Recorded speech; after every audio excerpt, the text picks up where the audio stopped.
Camera? Hi there. How's everybody doing out there? Welcome to one more, excuse me, live stream. Woo, woo! It is Thursday, March 31st. Gosh, it's going to be April Fool's tomorrow, right? So anyway, here we are. Let's see who we have watching today. Well, we have Jimmy Rolfe. Hi, Jimmy Rolfe.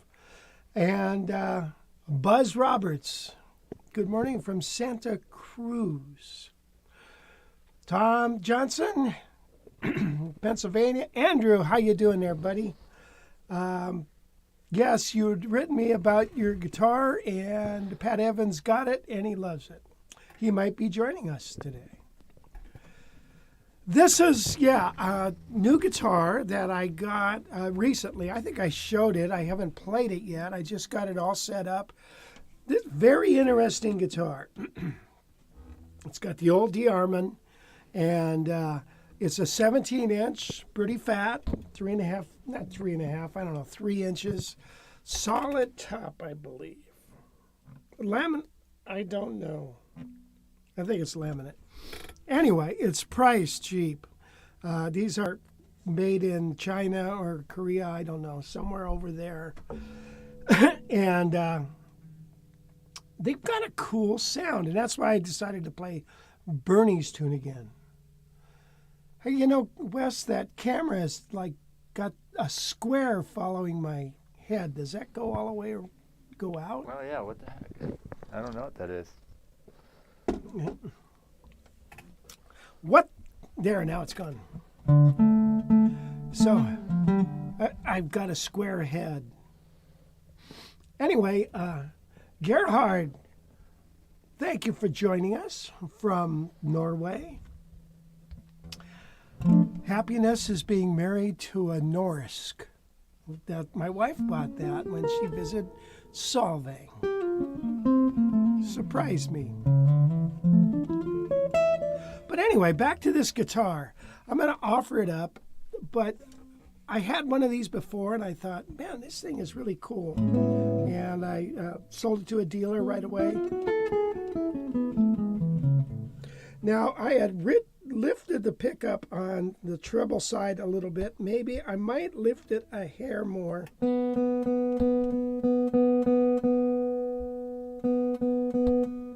the difference?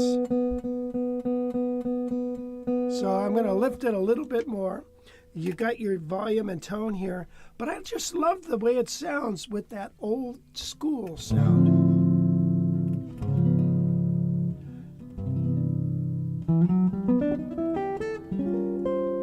Isn't that a nice, beautiful sound?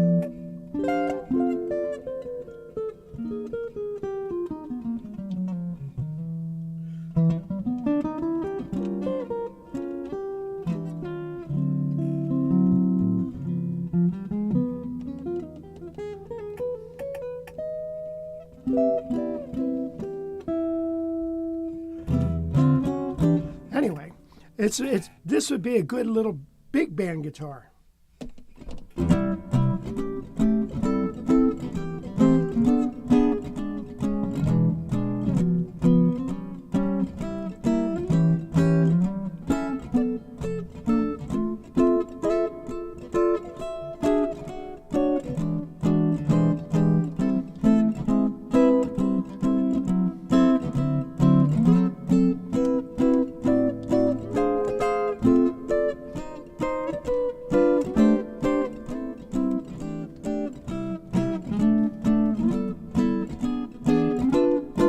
Anybody guess that song?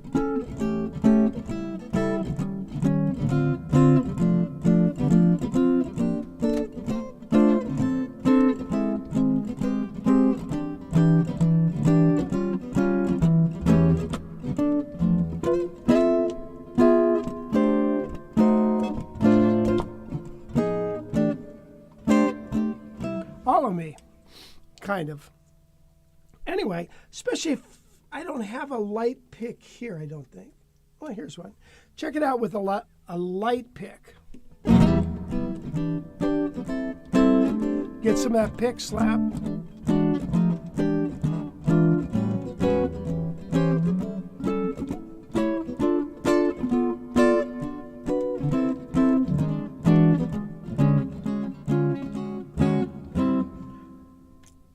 Anyway, so we're going to do a demo on this probably today.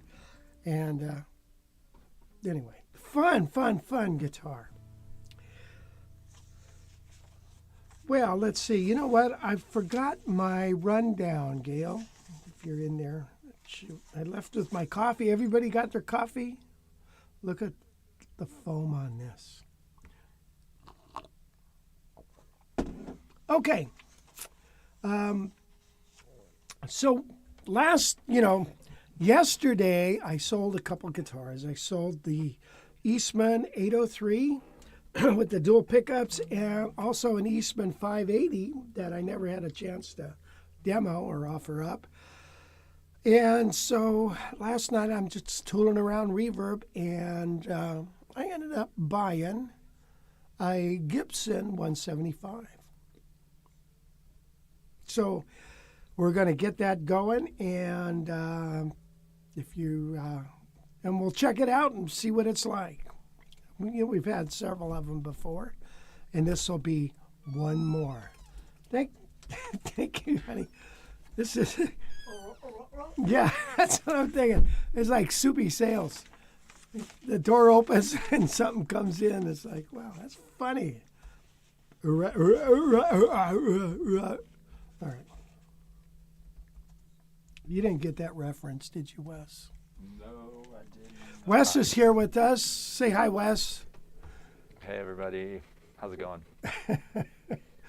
Yeah, Wes is getting ready to go visit Yosemite Yes. Need with some his time off. girlfriend. Or is she a girlfriend or not? No, just a friend. No comment. Okay, good. Keep it like that. So, anyway, he's going to Yosemite, and if you haven't ever been to Yosemite, it's amazing, okay? So, it's 7 wonders of the world. It's the 8th. Is it a wonder of the world? I don't think it is. Yeah. I don't think so. It should be. Well, there's the 7 wonders of the world, and then there's the 7 natural wonders of the world. I think they're different, right? It could be, yeah. And So I think it's a natural wonder of the world, but not the wonder of the world. I see. Man-made. It's not like It's a Small World at Disneyland, one of the wonders of the world. Eastman has been 30 years old. Anyway, he's going there, so we got to do some work and get it all done because he won't be back for a while. And then today, it's going to be a really rough day today, and I'm gearing up for it. Gail's brother and his wife are coming over, and we're going wine tasting today, tomorrow, and Saturday. And wine tasting is another word for day drinking. By the time 5 o'clock rolls around, everybody's done. But it's a lot of fun. So we live in wine country, so you got to do it. So at the Santa Maria Guitar Show, we went there, and I ended up buying a Heritage 535. That is beautiful. Right, Jim? You saw it. Jim Rolfe was there. And also a Epiphone Broadway. And we're going to take a look at that. So, anyway. You want to see something funny that I literally just found this. Yes. Right here. Check this out. Wait a minute. Oh, never mind. What? Post guitar show. It's pretty loud, so hopefully you can hear me. It was really cool. We got a free copy of Vintage Guitar magazine, so that's pretty awesome. Oh, That's they Slash did a on the cover. post on I'm like, it, huh? ooh. Watch. And we've been meeting some of the vendors that are really cool, and I'm going to show you guys some really cool vendors that I met. We met Rich Severson, professional guitarist. He's really chill, and we met some of his friends and family, and they're really rad. And the coolest thing about it is he does a bunch of free guitar lessons online. So if you guys want to check him out, super awesome, Rich Severson, and I'll put his link down below. Let's go check some How out. sweet of her. What's her name? Well, she's on YouTube. Her name's, I forget her name, but her page is Eternal Winter. Anyway, she said that you're super chill. You're super chill. Yeah, that's me. I'm chilling, man. Yeah. Well, that's sweet of her. That's really nice. I had no idea. And she even met me and liked me still. Yeah, they bought a tuner too. Oh, is that? Yeah, remember her? Was she all tatted up? Yeah. Yeah. She Oh, had okay. dyed I hair. gotcha. Yeah, nice girl. Real nice. And her boyfriend too was there. Right. Yeah.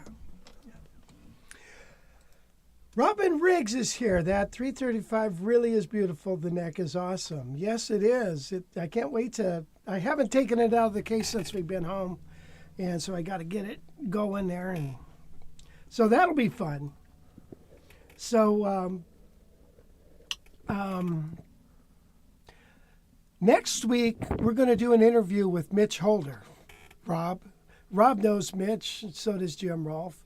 Mitch Holder, studio guitarist, and played on the Tonight Show. He goes down in history as being the only musician to quit the Tonight Show band at its peak.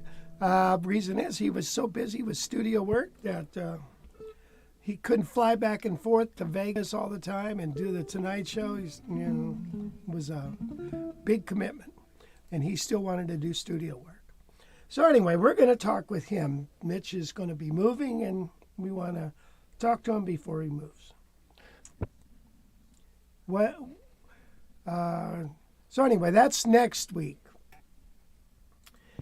What else we got going on? We got the morning workout is on sale.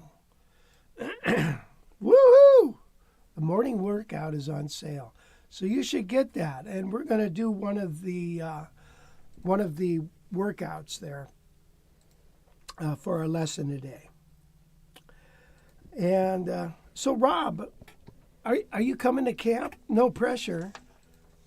How many people think Rob should come to camp? Raise your hands. Good, thank you. No pressure, Rob. No pressure. So I had gotten a request, and I thought, you know what? I'm going to do this. Somebody said, I would sure like to hear you play 4-on-6 with the, where'd it go? This guy, the LaSalle.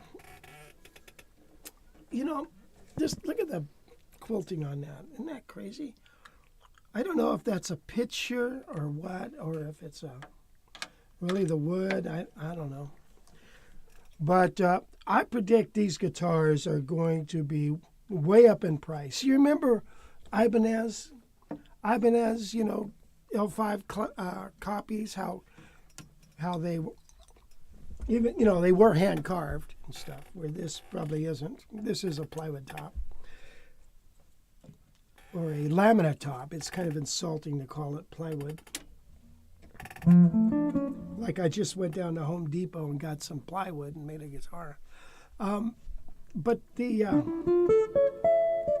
I predict someday these things are going to be up there in price, just like that. Those. I was looking at Ibanez lawsuit copies, and the price of them is what L5s were 3 years ago. It's nuts. Hey, there's Paul McCannon from Ireland. Top of the morning to you, lad. So thank you for joining us. Anyway, here is 4-on-6. Hopefully we can get the balance right. Mute.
Trust me, I'm not. Never mind. I don't have to say anything. So anyway, we're going to talk about the that song, 4 on 6, by WES Montgomery, in just a minute when we talk about our lessons. We're going to do a lesson on it. Before we do that, let's welcome a couple other people here. Pierre from the Netherlands. It's 8:20 there. Wow, almost time for bed. What time does everybody go to bed? Go to bed at 10:30. Mike, late to the party, but here. Thank you, Mike and Ralph. You had a video regarding playing through the modes in the key of C, but I can't find it anymore. Do you have any idea what that is, Wes? Was that the one with the impressions one? I think we posted that yesterday, which it should still be there. I could post a link for you in there. Okay, that'd be nice. Stand by on that. Stand by. That's a 10-4, big 10-4. On the road again. What's one or a few guitars that you wish you still had, which you sold? What do you currently have that you could never sell? Well, that's a good question. Ones that I wish I never sold? Well, I had an L5 about a 1967 or 68, many, many years ago. I had a 62 175. I probably shouldn't have sold. Only because of its value. The L5 was interesting. It had a, five. Oh, unmute your. Shit.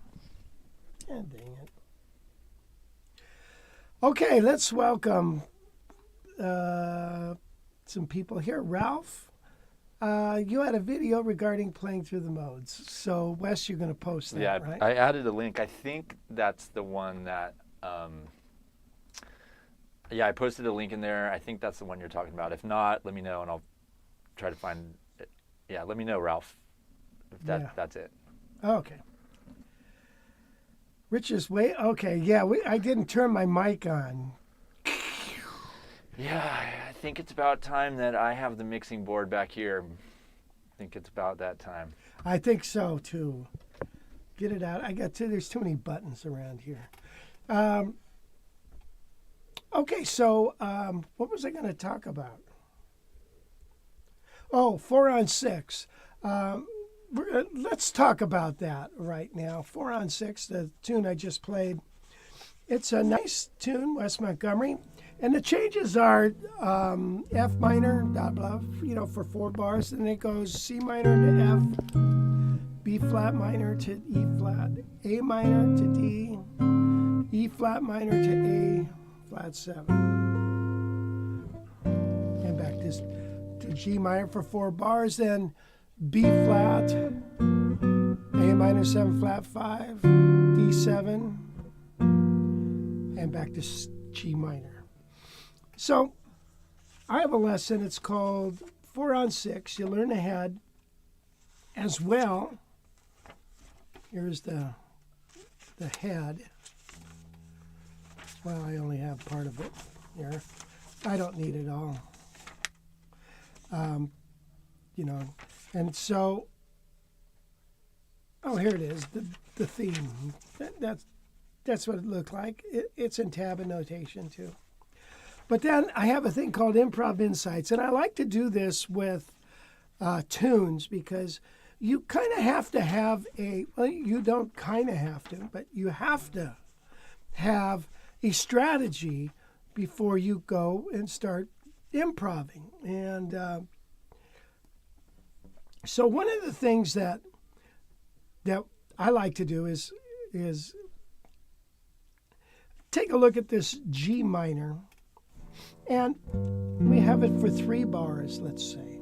But on the 4th bar, we're going to turn it into a dominant sound, and then it's going to go to C minor. So when I think of G minor, I would think of the key of F.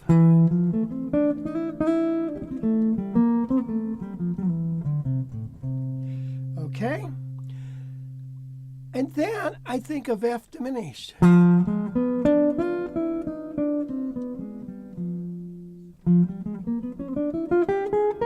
And that's going to take me to the C minor, okay? So let's hear what that would sound like. Well, now let's do a little more first. All right, so I'm going, this is all key F. And now I'm on C minor. When I hit C minor, there's several things that you could do.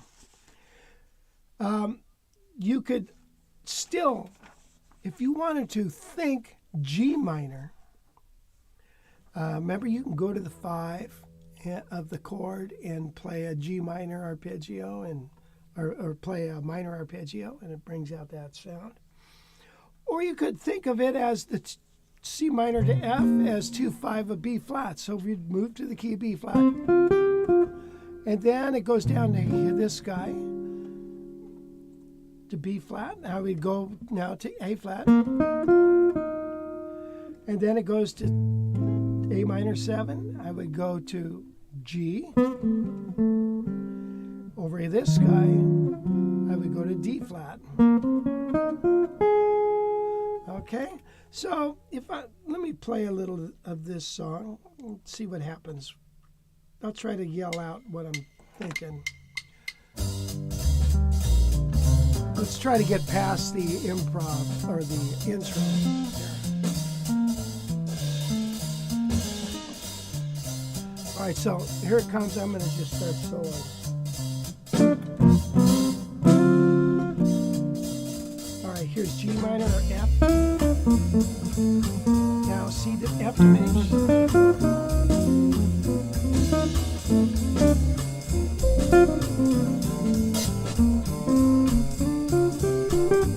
All right. So that was B flat. This. B flat major. A flat. Goes by quick, no doubt about it. G. And then D flat. Okay, let's continue. Here we go.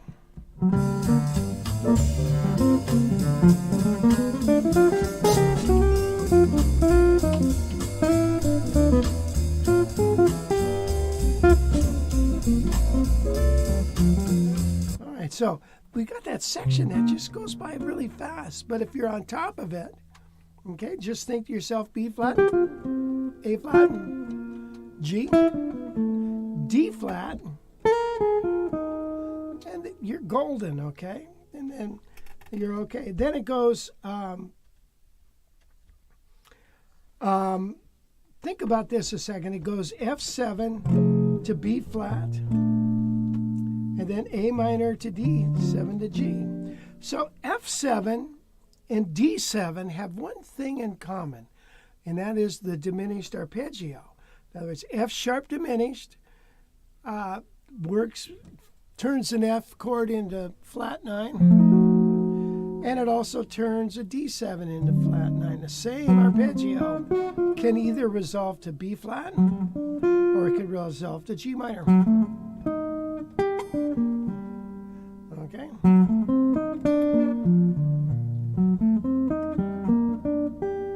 Hear it? Okay. So this strategy, there's several strategies here, and we explore those in the lesson. So that's a habit you should get into, and don't just kind of willy-nilly jump into improvising. Have a strategy of some sort. So let me continue and see if you can hear it. Here we go.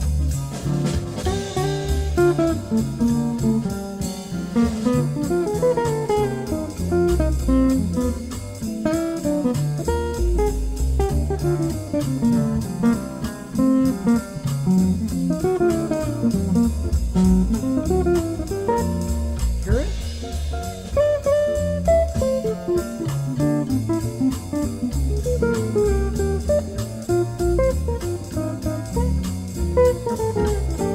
Oh, whoops.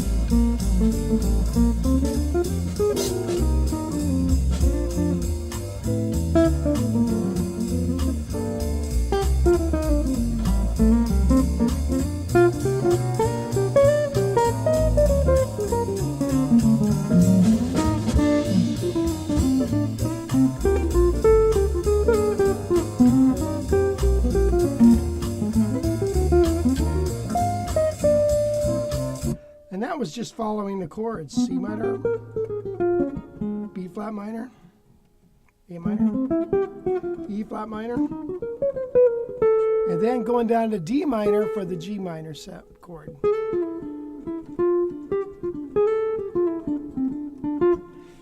And then B flat, D, G.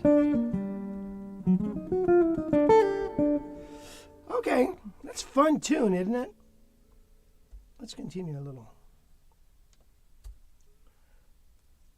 Go, Jackson.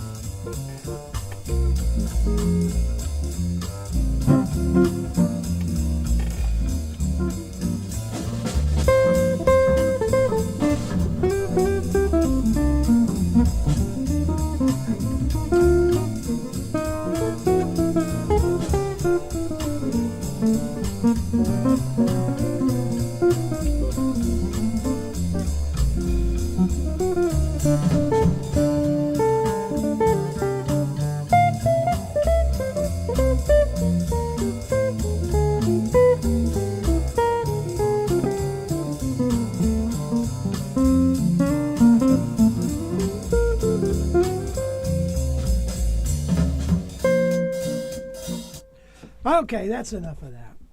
Anyway, so that's bebop. Changes are moving all over the place. It's a lot of fun. A lot of fun. Okay, Wes, where are we at now? We got our lesson done. We got our song done. What's next? Did you read this, what Ralph said? Yeah, I'm responding to him on there. What are you saying? I'm giving him the links to the lessons that I think he's talking about. Oh, I see. Okay. The Conan O'Brien headstock on that guitar really resembles his hairstyle. I like that. Boy, this part here is fat as can be. And then it goes down to this cool little wave. Huh? Interesting. Please hit the thumbs up button. Please do. Cool stuff on the 4-on-6 breakdown. Thank you, Jim. So now, Wes, do you have any guitar news for us today?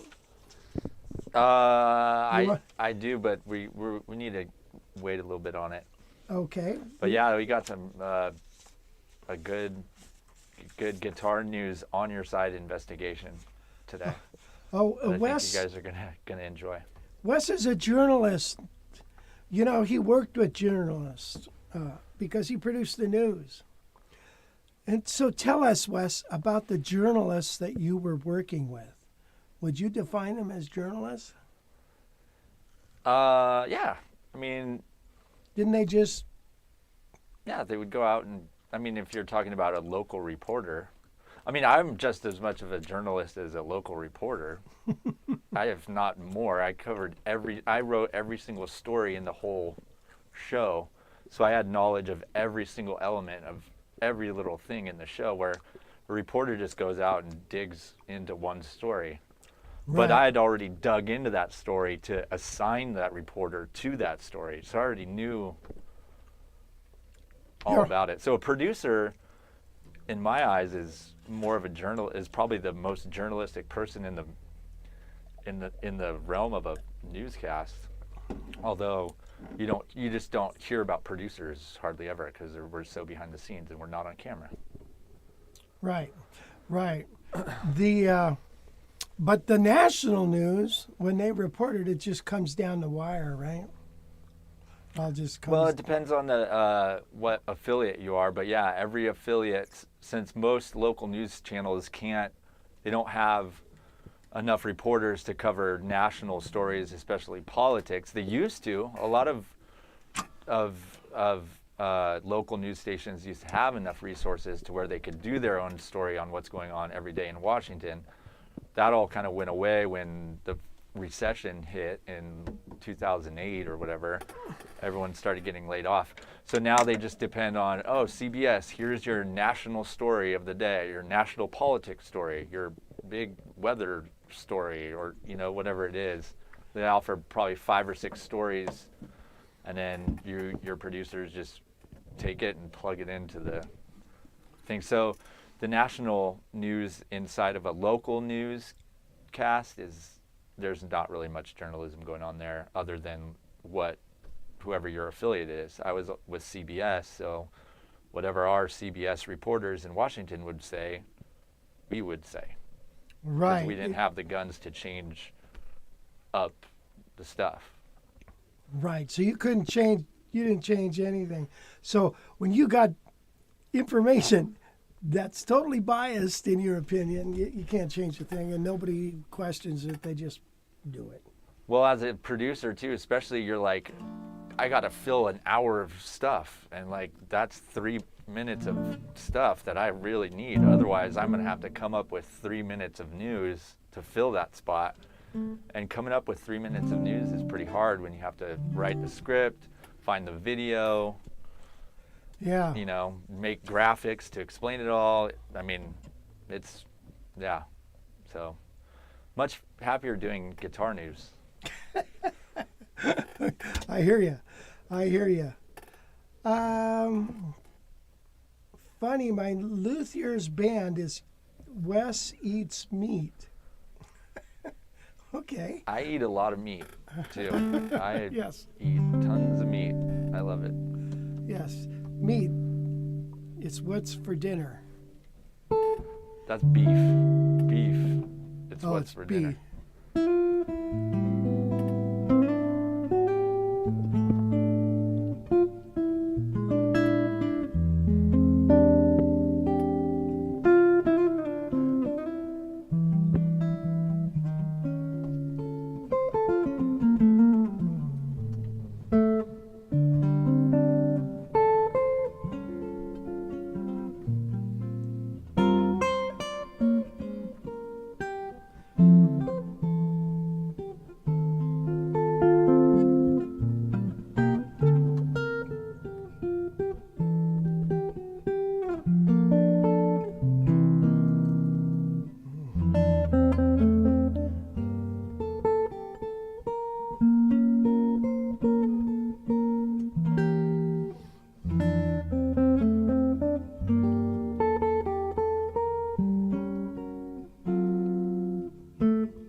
Isn't this guitar? That was The Look of Love, by the way. It's in your eyes. Her lips said no, no, but there was wee wee in her eyes. That's a joke, Wes. You get. All right. Well, anyway, this is an X700. Remember, I got it last week, and I've been playing it. Boy, I love the high end in this. It's just a sweet sound. And I'm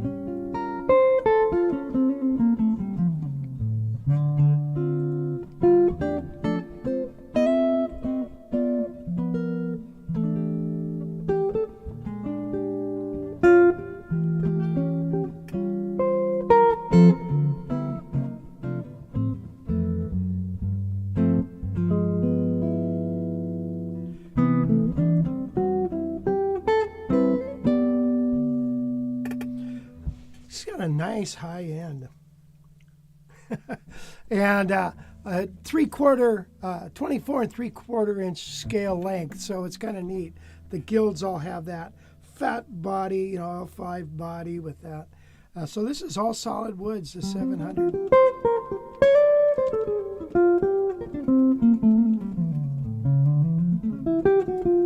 Okay, where are we at on this here, Wes? On our... Oh, Eddie Davis is here. Hi, Eddie Davis. And play on East meets West. I don't know that.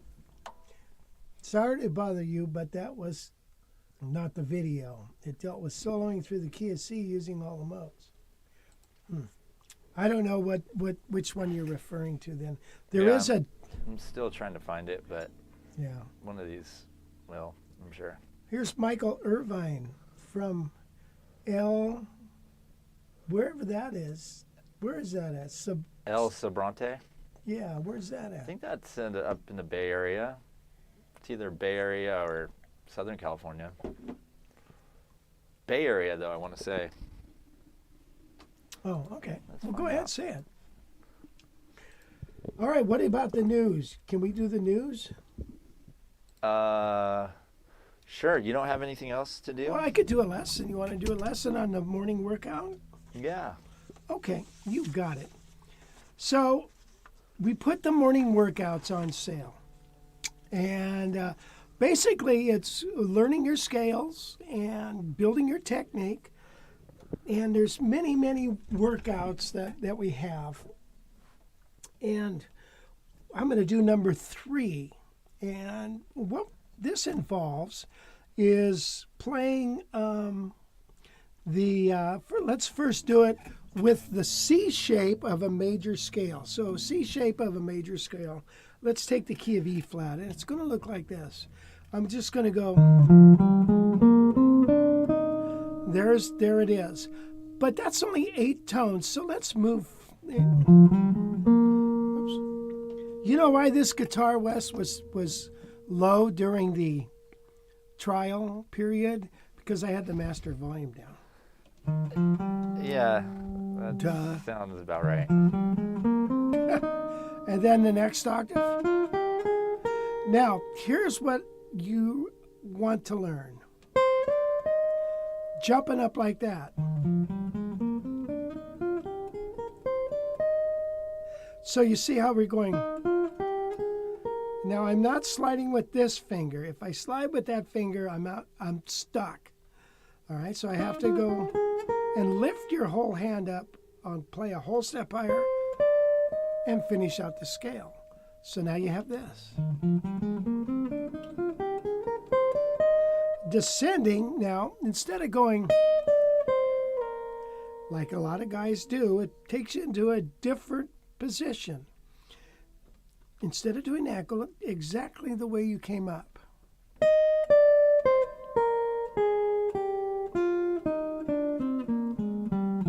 So, whoop. Hear it?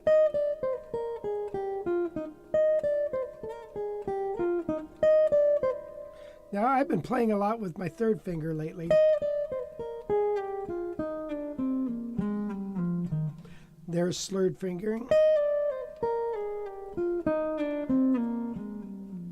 Or it's this. Now, to make it more fun, we have some tracks. And let's go ahead and do that. Play through these tracks. We start in the key of C and we go around the cycle.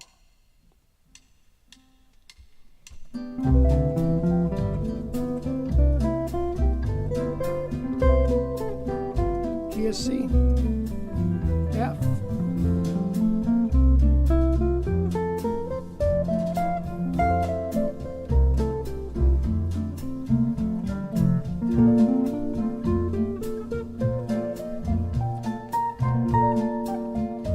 B flat, now E flat.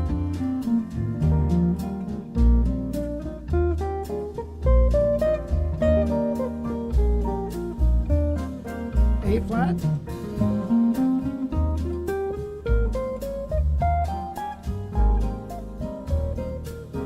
D flat.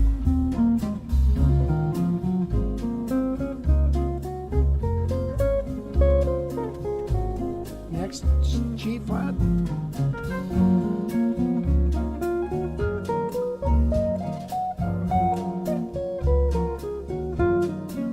B.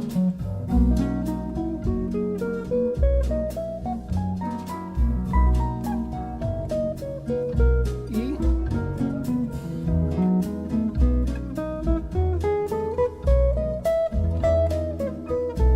Next, A.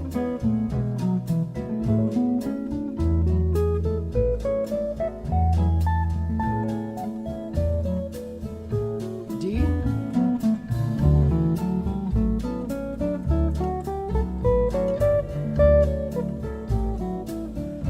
G.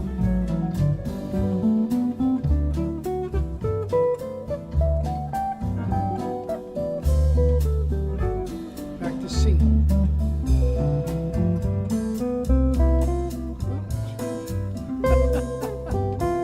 Open strings, they get you every time. Okay, then it goes around the cycle again. All right, so isn't that cool? You get to play with a rhythm section. You're playing in time. It makes the scale so much more interesting and so much more fun. So you want to play in time. You want to do that as best you can. Now, the next thing is playing an arpeggio and based off that scale. So let's take a look at it. F major 7 arpeggio. We're going to start with the major 7. Let's see, 1 and 2 and 3 and 4 and then we're going to go.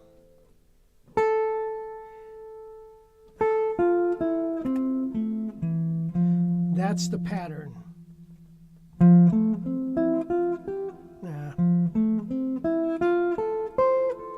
Let's see, how do I have that written out?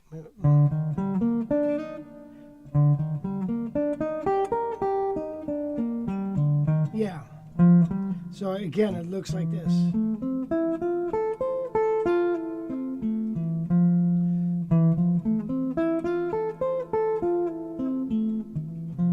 Now, if I play that with the track, it's going to be something like this. See?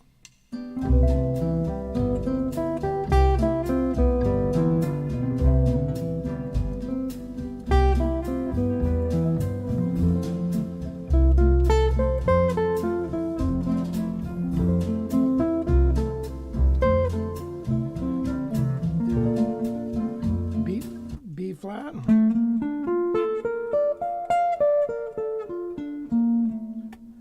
Yeah, let's see, I'm not that good at this, am I?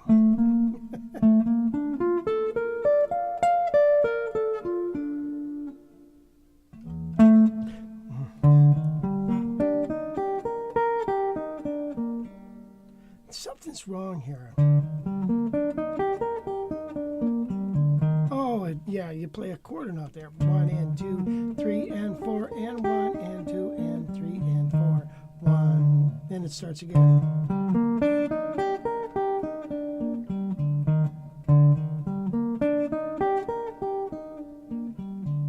That's the pattern. Let me see where we left off at.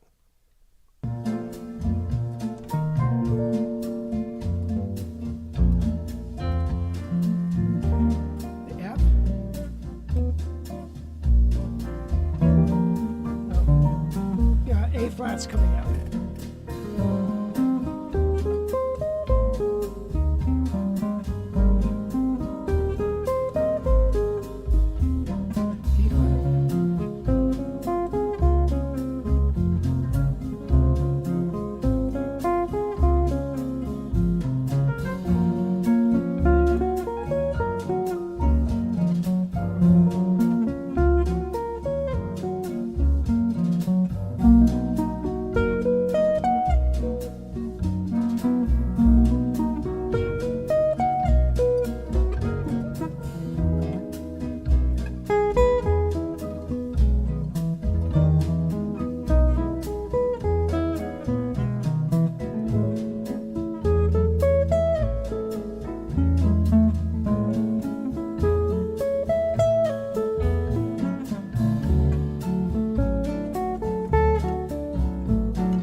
need to practice that myself a little better. Anyway, that's morning workout. Getting those down, really good for your chops. Okay. On this arpeggio, we're doing some pull off or hammers. Pull off, pull off. Okay.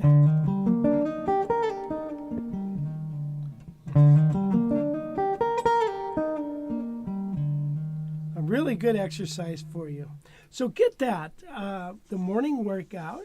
It's a collection of 10 things to do, and it starts with just playing the major scale around the cycle of fourths. Then it gets harmonic minor, Dorian modes, and all that good stuff. Yeah, maybe you should start doing the guitar player's morning workout. You know, you smart-ass kid. Yeah, I probably should. You know what? I was thinking the other day, I should just go back and redo all my lessons because I've forgotten most everything. And I think it would be really good for my chops. And then we get new videos of everything. But there's like 800 videos. It's like, ay, ay, ay. But I'm thinking maybe that would be really good for me. Yeah, maybe you can spend less time on reverb and more time playing a little bit. You know, you are absolutely right about that because every time I get on reverb, it costs me money. So anyway, I probably ought to do that, Wes. Yep. If I put more time, and you know, I keep saying to myself, I'm going to quit doing this. I'm going to quit doing this because it's time consuming. It really is. And I know, you know, I find some real nice guitars for people, and I know they appreciate it. But I don't know how much more I can do. Yeah, whatever. So you better buy them while I got them. Okay. You got some news All for right, us? yeah, we do. We got some news today, and this is some original piece that I worked up for you. It's a guitar news on your side investigation here. And the story, I'm going to call this story, is Gibson lying to us. And I have a couple stories that make me think that they're just being a little bit dishonest, maybe even lying a little bit about something. So we'll start here. Remember this from last week? Yeah. We showed this. It's called the Theodore. It's their new model based off their former president, Theodore Ted McCarty. They say he designed it back in 1957. The plans were basically shoved in a drawer, sat in a factory for 60 years, and they were suddenly discovered recently. So they decided to create the guitar this year. It's pretty weird looking. Looks pretty ridiculous, actually. It's made of cheap wood. Looks like they had a bunch of Explorer necks laying around, so they just were like, yeah, let's use these. The guitar, though, $5,000, and they're actually selling online for more $6,000 to $7,000. And let's be honest, this thing probably only costs a few $100s to make. But I believe that they're using this lost blueprints story to jack up the price of the guitar. Oh, yeah. Because they're like using the name of Ted McCarty, who was a brilliant guitar player who everyone knows, along with that clever story of, oh yeah, these plans sat in a drawer for the last 60 years, undiscovered. So they're like drumming up this thing in hopes of creating a collector's item. And the story is just really hard to believe. I mean, Gibson's a huge company. Do you really think there's these secret vaults and drawers and stuff in the factory that no one has checked out in 60 years? Well, not only that, 60 years ago, they were in Kalamazoo. They weren't in where they are now. Right. So they moved the desk without exactly. looking in. Right. So that adds more to my point. So yeah, for some reason, I don't know. It's very hard to believe. And then also, I think since the authenticity of the story is kind of weak, the guitar is kind of weak. Everyone's gonna forget about this guitar in a year from now, anyway. And so I don't know. It's just kind of an outright ripoff. And speaking of ripoffs, Yeah. have you guys ever seen a Teisco tulip? Check this out. Whoa, that looks pretty familiar, doesn't it? Doesn't that look a little familiar? So that is a Teisco tulip. Teisco was started in the mid-1940s, and they went out of business in the late 60s, which is in the same time period of when Gibson designed, where Ted McCarty was said to have designed that Theodore guitar. Here's a different tulip right there. I mean, yeah. So. Huh. Interesting. Yeah, and then so when you here's a side by side.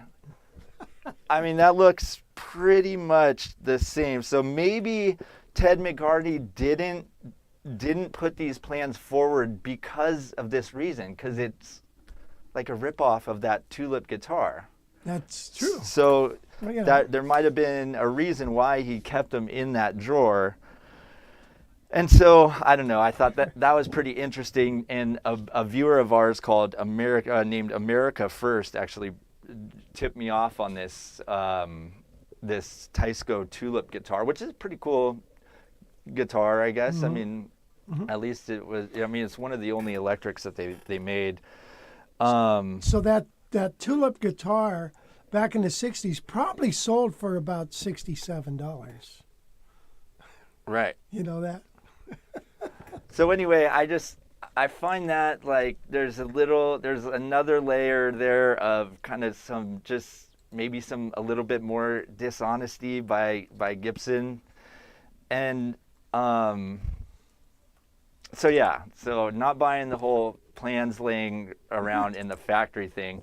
And then so here's another example of the whole secret vault thing that Gibson's trying to get us with.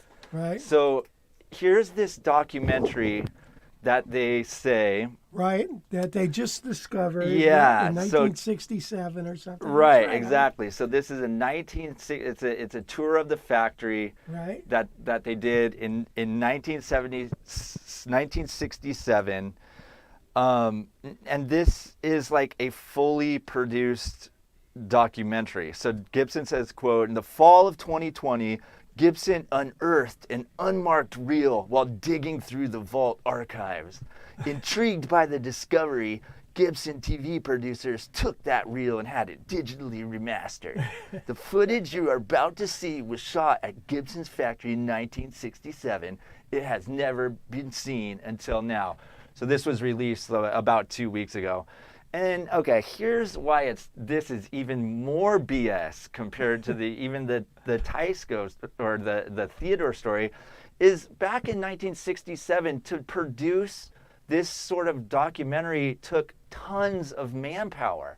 It's not like today where we can just buy a Sony camera and go out and shoot our own thing, edit everything onto a laptop, and boom, here's a documentary. I mean, this is like great camera work. All these shots look like they're planned out. Right. I mean, it had to have cost them a ton of money to make this, and then all of a sudden they're just like, nah, we're not going to do it, and boom, let's throw it in a secret vault. It totally seems like it's an untrue story. So it's moves like these that are turning Gibson into this hype mongering machine that no one likes anymore. Why not just be honest about it? Say, hey, we realized we had this footage from 1977 that was never released.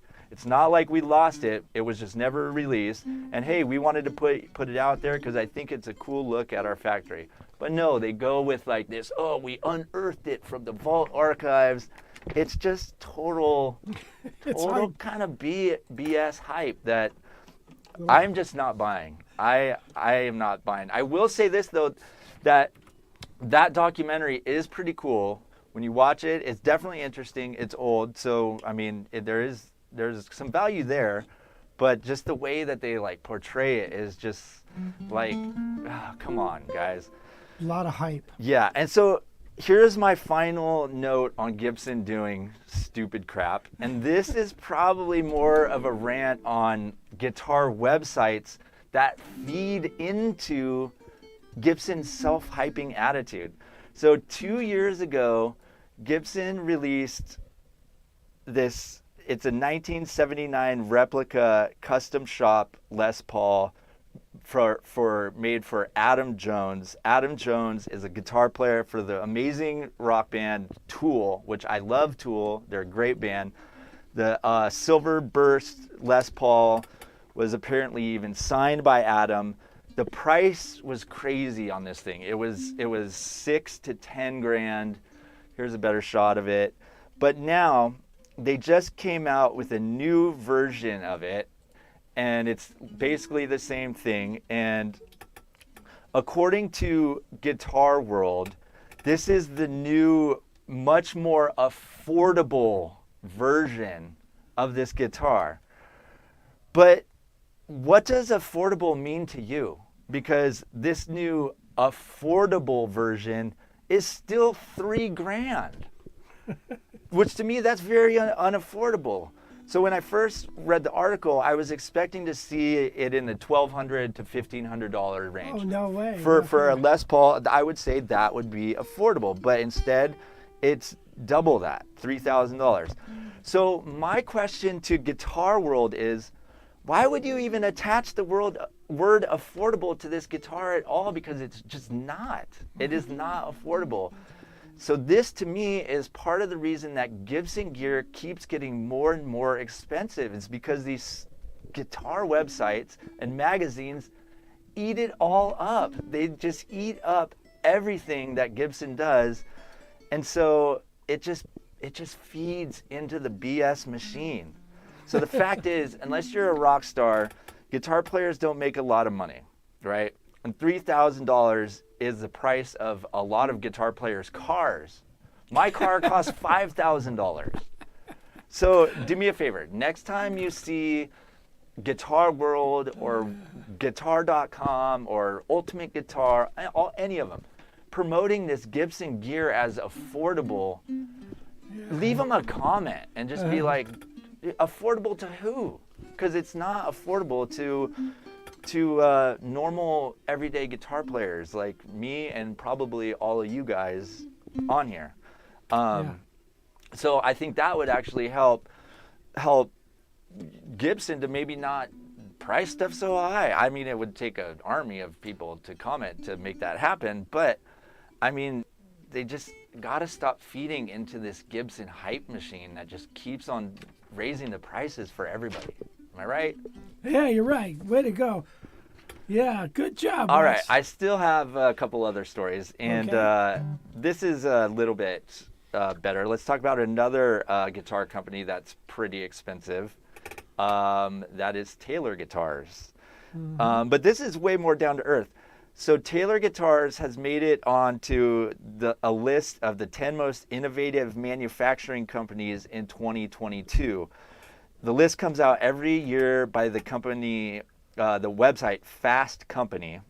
And Fast Company looks at companies that have made big strides in sustainability and just interjecting environmentally friendly practices into their business, which Gibson or Taylor has done with this Urban Ash collection. Have you heard of this? No, So Urban Ash. yeah, so here's the deal. These Urban Ash guitars, That's beautiful. the wood used in these guitars is made from trees that have been cut down by city governments down in Southern California. Because, you know, like when a city government goes and cuts down a tree because it's too close to a road or it's Right. like getting your power lines. So Taylor was like, hey, we'll take that wood from these trees that you're having to remove and we're gonna make guitars out of them. Which is pretty weird because you always hear about people going everywhere to find this exotic wood to make these guitars. Well, Taylor's bucking that trend and saying, hey, we'll just use what you guys cut down. So this is actually catching on. Taylor has sold about 8,000 of these urban ash guitars since the program started. Holy cow. And so that means like, hey, if you bought one of these urban ash guitars, it could possibly, if you live in Southern California, come from your own neighborhood. That's right. Yeah, that's cool. That's very cool. And so another reason why they got on that list is also their ebony project, which is all about conservation of ebony in the Congo and in Cameroon.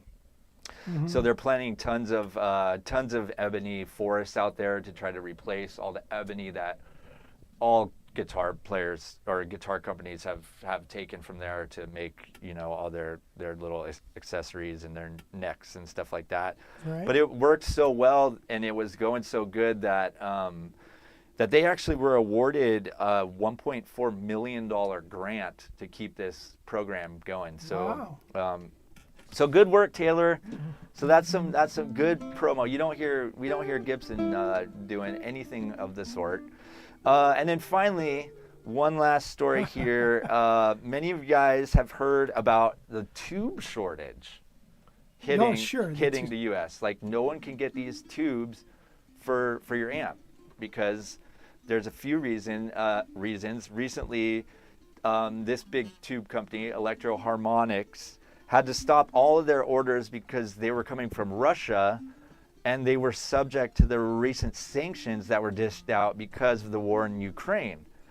But even before that, other companies had been suffering just because of all the supply chain issues, all the cargo that is stuck on the ships in the port. Well, this new company, well, they're not a new company, but this company, Western Electric, based in Georgia, wants to help solve this shortage for guitar amps. Right now, they only make tubes for their high-end stereo equipment, high-end audio video gear.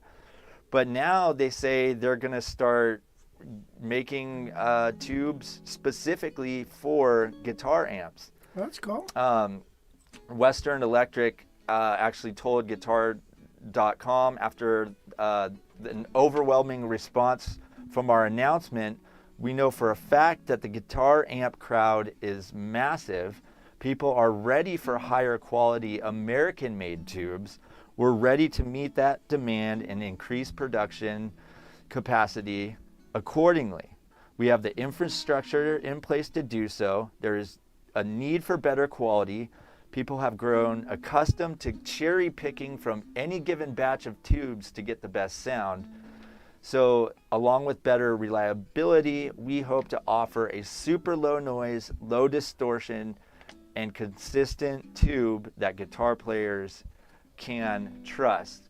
So pretty cool that they're trying to step up their game and make some American-made, add a little American-made quality to tubes, because apparently a lot of these tubes are made overseas in factories and shipped over. Right.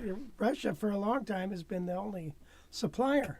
Yeah, so still unclear when these new tubes will start coming out and which amp makers are going to be using them, but it will certainly be interesting to see if those amp prices are astronomical just because of these new added tubes, because you know they're probably going to be pricier than like the Russian versions. So we'll have to keep an eye out for that. And but yeah, hopefully it makes some guitar amps sound better, and maybe they'll make like replacement tubes for Fenders and stuff, so you don't have to rely on shops that are just completely out of stock waiting for their shipments. Yeah, that'd be great. That'd be great. Well, very good, Wes. Thank you. Wow, that was a lot of stuff, man. Yeah, I got a comment about that Bob Taylor stuff. The thing that kind of makes me wonder, you know, usually when you cut down a tree and you cut it into some wood, you generally store that wood for a few years. And so how are they drying that wood, and they're getting it, you know, because kind of made it sound like, hey, we just cut down this tree down at the end of the corner, and we just made a guitar out of it.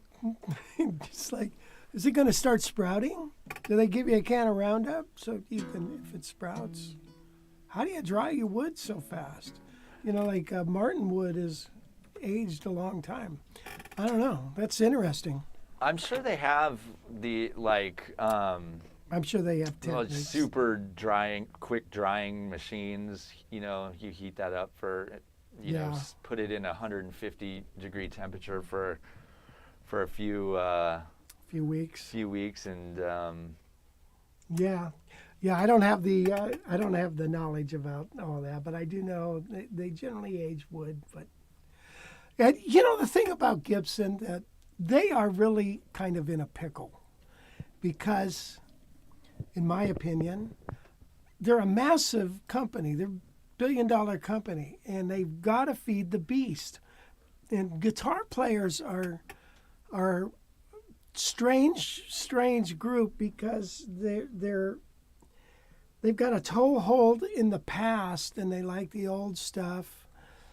And it's like they're not reinventing, you know, like a car, you know, cars, you know, now they got computers and they got all this. You upgrade. It used to be body style for a car, right? You'd upgrade because you wanted a 59 Ford instead of a 57. And so, but guitars, it's so, rooted in tradition that there's not a whole lot of places for them to go, to me. If they do something very innovative, like the robotic tuners and stuff, the guitar community kind of poo-poos that. You know, it's like, it's a gimmick. So I don't know what to think. You know, I don't know what to... I'm not sticking up for them. I'm just telling you that, boy, I wouldn't want to be the president of that company, I tell you that. Or any company. It's bad enough being president of Guitar College. Except I do get a good parking spot. Gerhard says, had a comment, is Fender better? So, no. And yes and no. I mean, their prices are still super high for any of their high-end gear.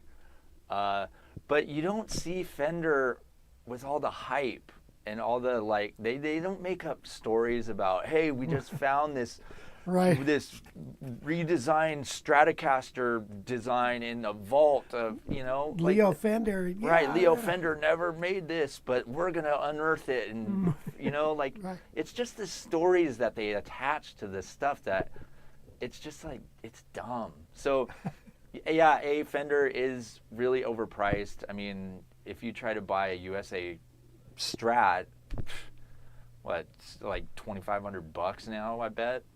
Yeah, I don't know. I don't know exactly. But I mean, like I said, at least they're not like, I don't know, coming out with weird stories that are just not believable, you know. I hear you. So anyway, well, thank you, Wes. You put in a lot of work for that. Thank you. And by the way, if you like Wes's stuff, please give him a tip. And I don't mean a verbal tip. I mean a monetary tip. And there should be some links there for that. Steve Metzger says they used to make instruments out of the submerged Lake Superior logs from 150 years ago, so deep that no oxygen was around to spoil it. Yeah, that's right. Yeah, that's right. I remember reading about that, ships that went down that were carrying lumber that they finally, you know, got and they made stuff out of them. It's crazy. You'd think it'd be ruined, wouldn't you? Right. I mean, and then, well, that, like, if you attached a high price to that, I mean, you would at least be able to explain why it's so expensive. Like, hey, look, we had to send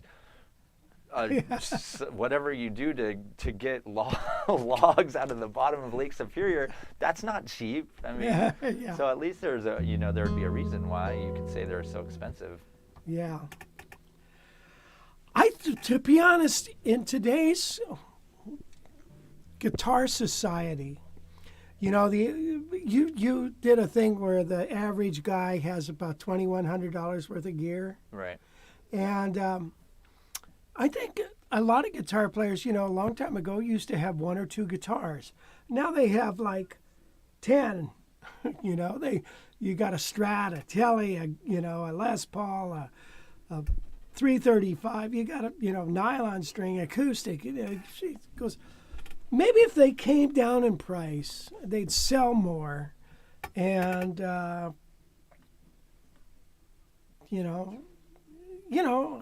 if when we cut our, when you sell things cheaper, a lot of times, you sell so much more of it than,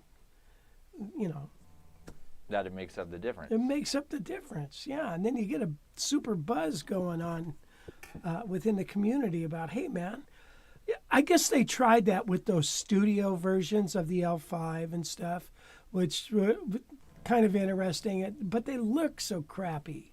They look stupid, It's they made these versions that were very unpleasing, I thought, to the eye, and so...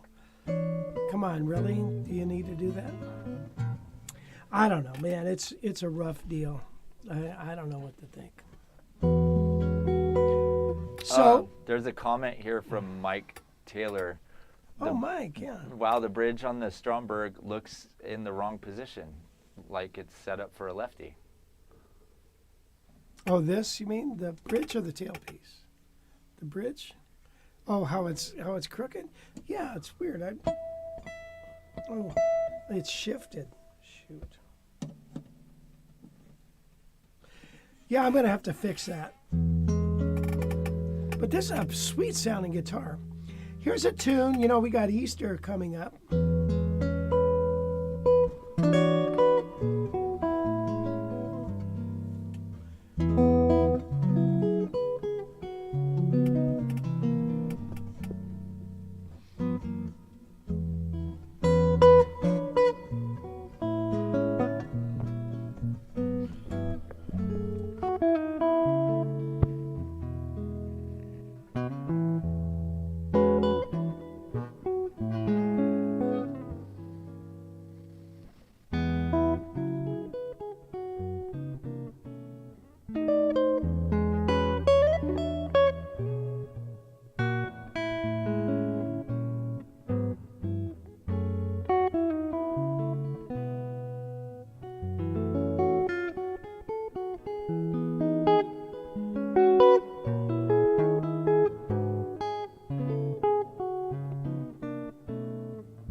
Something like that. What a friend we have in Jesus. Easter is coming. Let's see. Just got on first time to live watch. Oh, thanks, John. Welcome. There was a question from Mark Wilkerson. How much of Rich's smooth tone comes from his low action, or is the low action just for playability? Just for playability. I think you get a better tone out of the guitar when the action's higher. Because like right now, this is a little too loud.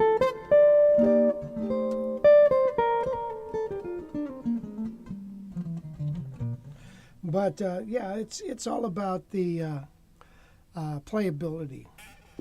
So all my guitars I string with this custom set, and then you put them on. You have the neck straight, but after a week or two, the neck will start to hump because the strings lose their tension a little. So then you got to back that nut off a little bit. So that's why I've got a little buzzing right here.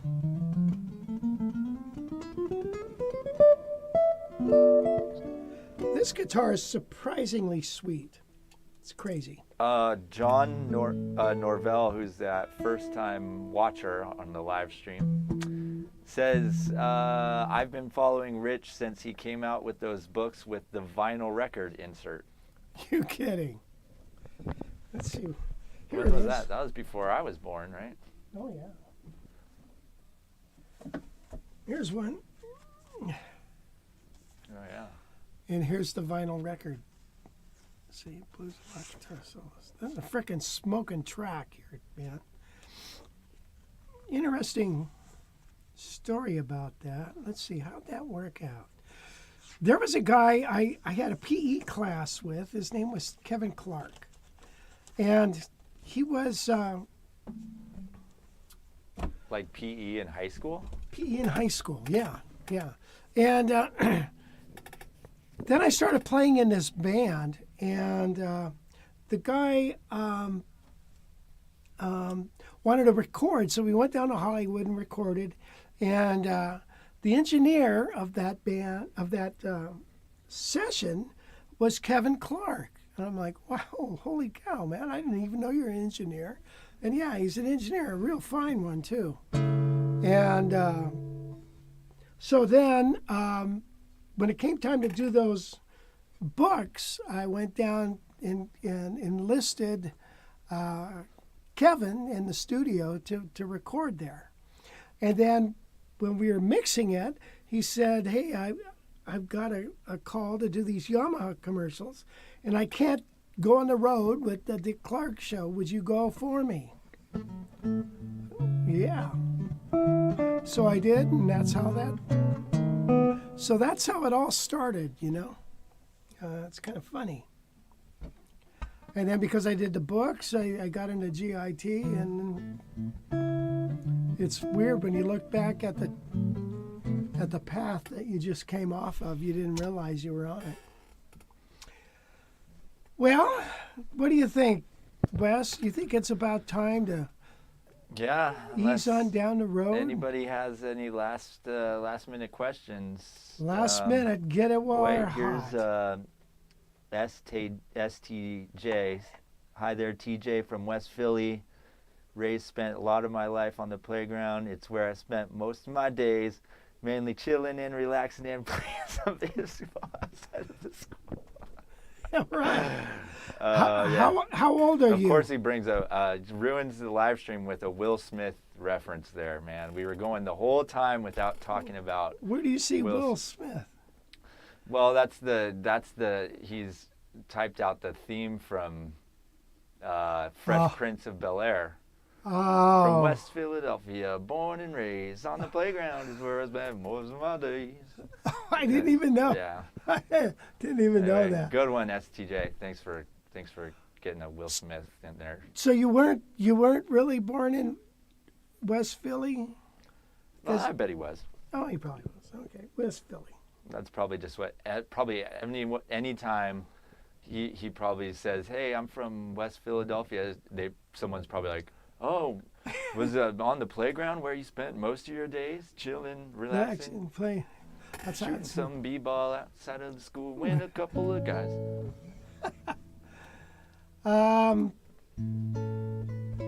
Thanks for sending out the resources for the workshop. Thank you, Jim. You're welcome. So we sent out all the PDFs on the arrangements. We have the intros and outros for all the tunes. Then we have the songs, and I plan on doing some lessons on them. And then also a Band in a Box song file, so you can upload those into your Band in a Box program if you want to manipulate the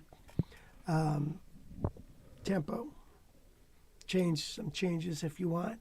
as well as we have MP3 tracks as well. When are you on next time? We're going to do every Thursday at 11 Pacific Standard Time. You know what that song means? Did something happen with Will Smith? Oh. You know, man, yeah, we're at war. Right. It's There's a war going on, and yet, you turn on the news and it's Will Smith and hitting Chris Rock. It's like, who gives a crap on the Oscars or something? You know, Hollywood, they think they're just so cool. The world revolves around Hollywood. I guess it does. Oh, it doesn't? Yeah, I thought it did. Oh, yeah, of course it does. I mean, my world revolves around Hollywood celebrities, clearly. Yeah, right.